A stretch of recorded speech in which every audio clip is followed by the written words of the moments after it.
Mesdames et messieurs, merci de nous rejoindre dans ce programme intitulé ISH Communication qui rend compte de l'évolution de la science et de la recherche à l'Institut des sciences halieutiques de l'Université de Douala à Yabassi. Nous recevons pour cette troisième étape le docteur Gabel Essomé. Bonjour docteur. Bonjour. Merci de nous rejoindre dans cette belle aventure. Vous êtes un ancien étudiant, aujourd'hui enseignant-chercheur. Vous êtes quasiment dans votre maison, vous êtes au département aquaculture et pour discuter avec nous aujourd'hui, vous parlez de la palourde. Alors, dites-nous, docteur, pouvez-vous nous expliquer pourquoi vous avez choisi la domestication de la palourde comme sujet de recherche et quelles opportunités cette domestication permet-elle pour le pays? Déjà, je vous remercie pour m'avoir invité sur ce plateau. C'est un réel plaisir pour moi de prendre la parole ici pour parler de la palourde. Parce que c'est grâce à l'Institut des sciences halieutiques de l'Université de Douala à Yabassi, dirigé par le professeur Tomedi Eyango, épouse Tabi Abodo, que tout cela s'est fait déjà. La palourde, c'est quoi la palourde et pourquoi la domestication de la palourde? La palourde, c'est un organisme aquatique, benthique. Et chez nous, on appelle la palourde généralement le bisonda. S'il faut que le commun des mortels puisse comprendre, c'est que la palourde au Cameroun, on appelle ça bisonda. Et on rencontre généralement sur la route de Yaoundé, dans la basse Sanaga. Lorsque vous voyagez, vous trouverez des petits commerçants au niveau de nos ruelles qui vendent bisonda. Il s'agit de la palourde, proprement dite. Donc pourquoi sa domestication? Nous avons fait un constat simple. Nous avons constaté qu'au niveau de la basse Sanaga, il y a une pression sur cette ressource. C'est-à-dire que les gens récoltent les paloudes abusivement.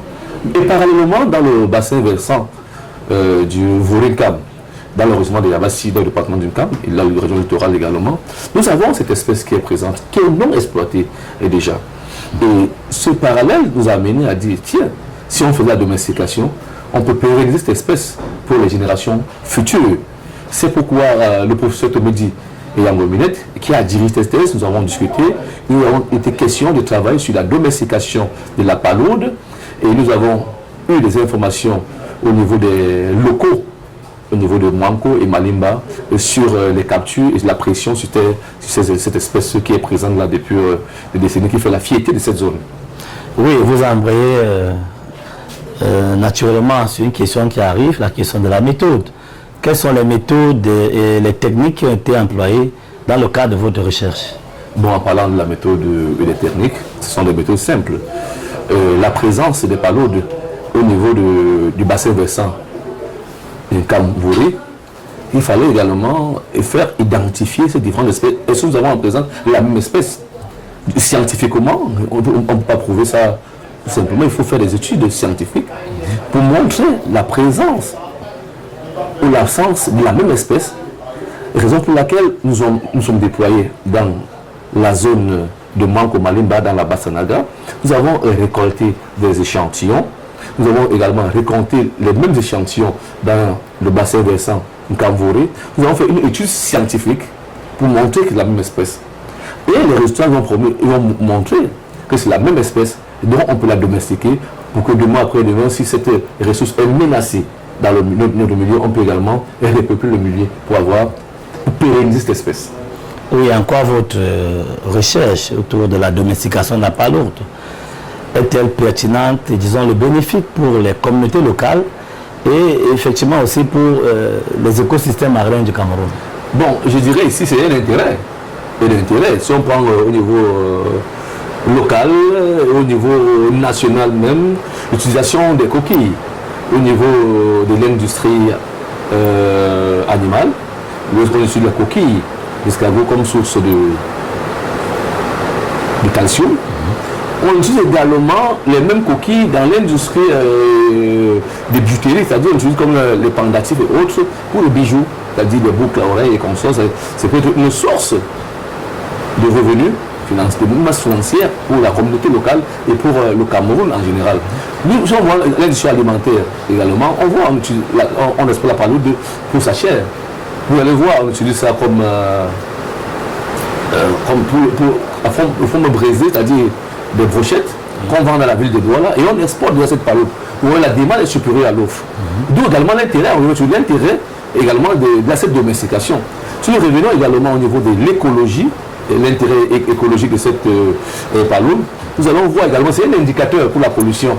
Un indicateur de pollution, si lorsque nous sommes pollués, vous allez voir cette espèce va disparaître. La présence de cette espèce dans une localité peut nous permettre d'étudier également la pollution de la zone. Est-ce que la zone est polluée ou pas? C'est un indicateur. Je vous remercie. Docteur Sommet, dites-nous, quels sont, n'est-ce pas, les résultats auxquels vous êtes parvenus dans votre recherche jusqu'à aujourd'hui et notamment, comment trouvez-vous l'avenir de l'histoire de la palourde de Cameroun? Bon, déjà les résultats dans nos recherches, nous avons étudié le régime alimentaire. Si nous prenons au niveau du régime alimentaire de la palourde, qui est un filtreur, on peut produire également des algues, parce que la palourde c'est un organisme de filtreur. On peut produire les algues pour nourrir la palourde sur le sort de son milieu naturel s'il est en captivité. Également, si on produit en grande quantité, puisque c'est une algue verte, on peut utiliser également les huiles de cette algue, même pour la pharmacie, même pour utiliser les colorants dans l'industrie textile. C'est-à-dire que si on développe l'industrie, également pour produire l'aliment de la palourde, c'est-à-dire le plancton, le phytoplancton, ça peut nous permettre de mettre ce plancton en captivité, cette palourde en captivité et comprendre son mode de reproduction qui est également en cours d'étude. Puisque un processus de démonstration peut durer 20 ans en moyenne.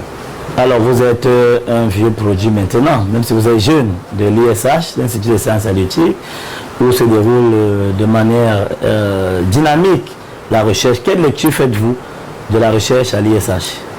La recherche, c'est une jeune école, une très jeune école, qui fait des merveilles et qui fait la fierté du pays. Grâce à son directeur, le professeur Tomé Yango, Minette, épouse Tabi, et son directeur adjoint, le professeur Tchoumouna François, et toute l'équipe qui accompagne le directeur adjoint. Moi, je suis considéré comme un maillon du système qui apporte sa contribution pour la construction de l'édifice. Ça, c'est la meilleure école en Afrique centrale. Je ne peux pas comparer avec les écoles sœurs. Je ne peux pas citer, c'est pas bien, mais vous dire l'ISH est la meilleure école en Afrique centrale. Quand on trouve le produit de l'ISH au niveau international et les grandes instances. L'ISH, on dit Institut de sciences halieutiques. Aujourd'hui, il est en pleine mutation, si les choses se passent bien, à l'École nationale supérieure d'agronomie, d'halieutique et de médecine vétérinaire, qui vient 3 en 1. Vous savez que le challenge est grand. Il faut travailler davantage. Et j'ai dit merci à la direction, le directeur adjoint et toute l'équipe. Et je leur demande de garder le moral haut et que tous les étudiants sortis de l'ISH soient les ambassadeurs de l'ISH. Merci docteur Gabel Sommet, nous ne sommes pas venus avec vous. Merci d'avoir répondu à nos questions. Merci également à madame le directeur, dont vous ne tarissez pas de l'éloge, le professeur Minette Tomedje Yango, épouse Tabi Abodo. Ce programme a été conçu par elle. Merci à tous et merci à toute l'équipe. Bien à vous et à la prochaine. C'est moi qui vous remercie et et prenez soin de vous. Et nous sollicitons également les différentes rencontres pour parler des paloudes, pour parler des poissons et tous les domaines de l'Institut de sciences halieutiques. Nous sommes à votre service. Merci. Nous vous remercions.